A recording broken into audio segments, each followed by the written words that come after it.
In order to answer question 7, we first have to define our 3 muscle types.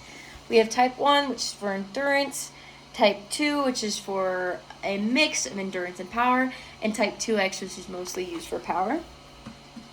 And as we get our first look into these graphs, I want to describe what these colors mean in these bars.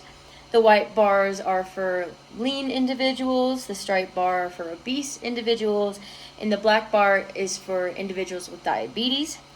And as we take a closer look into our graph A, our x-axis is our types of fibers, and our y-axis is our oxidative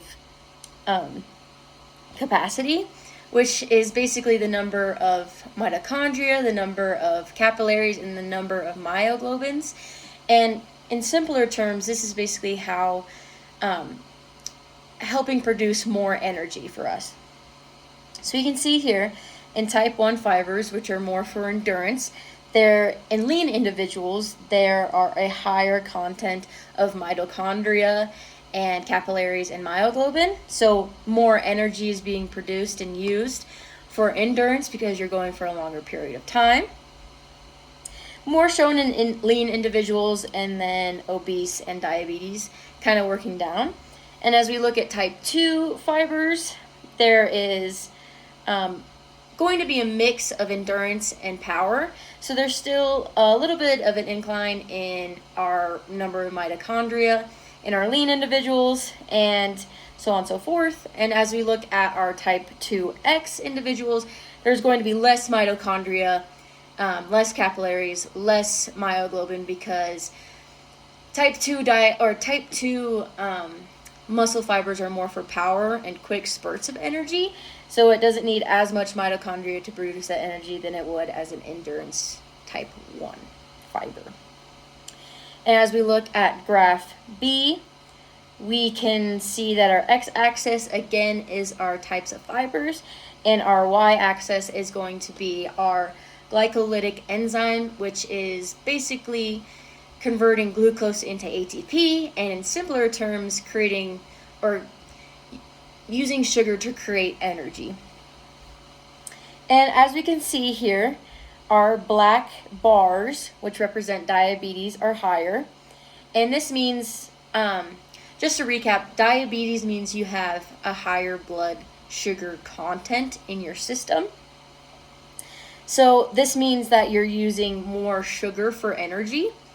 And here you can see in type 1, there's less sugar being used for endurance, because sugar is a fast-acting energy and is not something that helps with long-term or endurance-based exercises.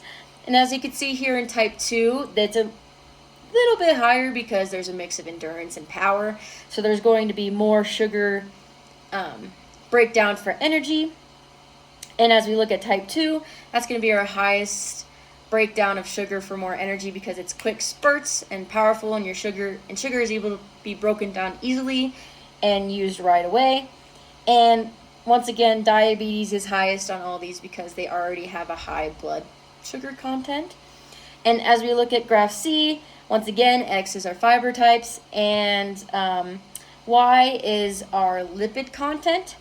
So to describe lipid content is basically the amount of fat that is in your muscles, the fat that is being used to create or give you energy. And as you can see here, that fat is used very highly for individuals or type 1 endurance, because fat gives you more prolonged energy, which you would need for endurance. And presumably lean individuals do not have as much fat content as ones with obese and diabetes.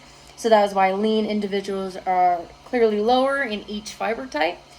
Fiber 2, it's a mix. So once again, it's going to have use a little bit of carbs, use a little bit of fats in order to give you that endurance and power. And as you can see here on type 2X fibers, there is less fat being used for energy because it takes a bit longer to break down fat than it would sugars, as you can see here. So yeah.